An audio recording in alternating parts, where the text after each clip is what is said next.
If you're an entrepreneur, you know there's one question that can stop your big idea dead in its tracks. How much is this actually going to cost? Well, today, we're building the roadmap to answer that exact question, breaking down the real cost of developing a web application.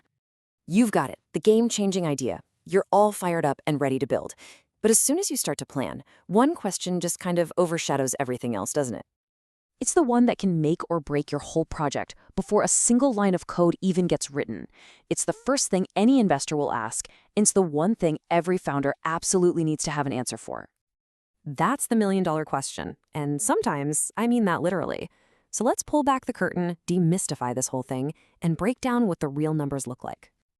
Look, the honest truth is there's no simple price tag. It's not like buying something off a shelf.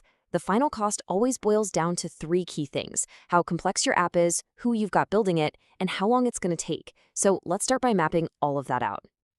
All right, let's start with the big picture. We can basically group web app costs into three main tiers. This should give you a pretty good ballpark idea of where your project might land. As you can see, the costs fall into three broad ranges. Simple apps can be anywhere from $10,000 to $60,000. Medium complexity apps, which is kind of where most businesses play, are in that $60,000 to $150,000 range.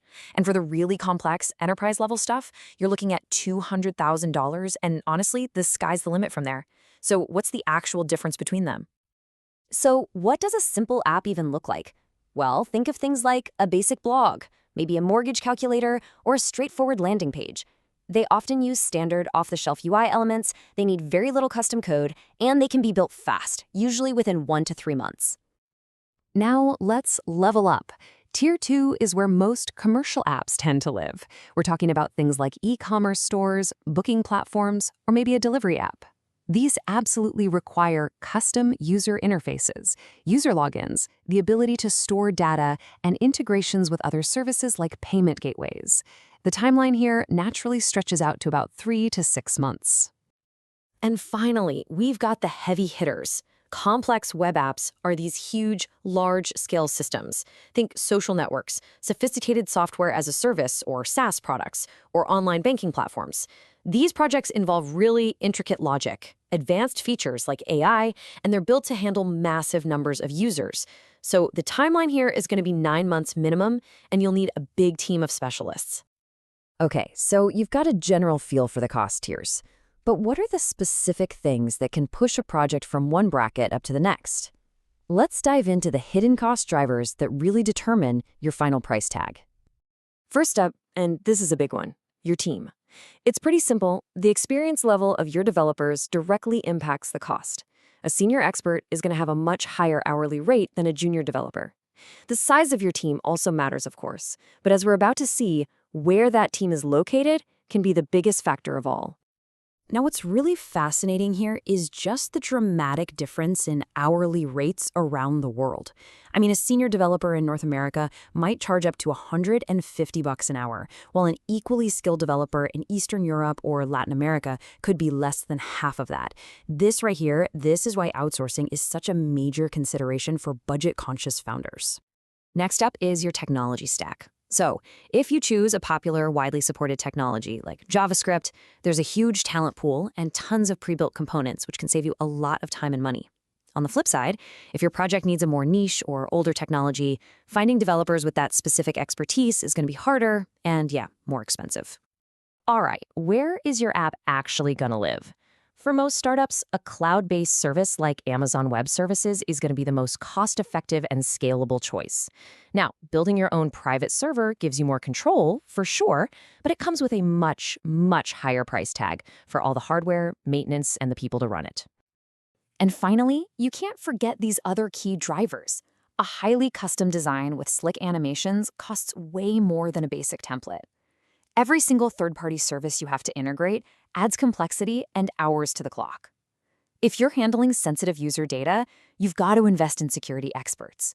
And of course, thorough testing isn't just some nice-to-have, it is an absolutely non-negotiable part of the budget. Okay, so we've seen how quickly costs can add up, but this isn't about scaring you, it's about empowering you. So let's jump into our final section and see how you can strategically take control of your budget and just build smarter.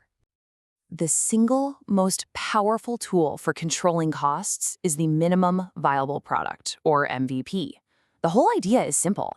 Instead of building every feature you've ever dreamed of, you launch with only the absolute core functionality.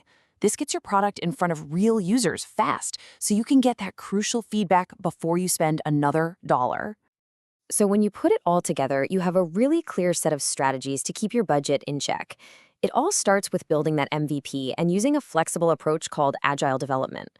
From there, it's about making smart technical choices, like picking the right tech stack and using cloud services, and strategic ones, like testing early and maybe even considering outsourcing to manage costs.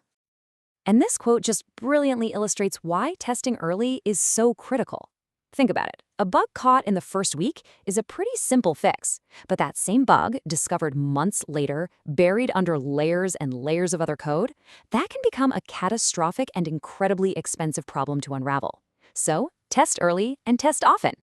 So, let's wrap this all up with the key takeaways. First, web app costs pretty much fall into those simple, medium, or complex tiers. Second, your final price tag is a direct result of the choices you make about your team, your technology, and your features.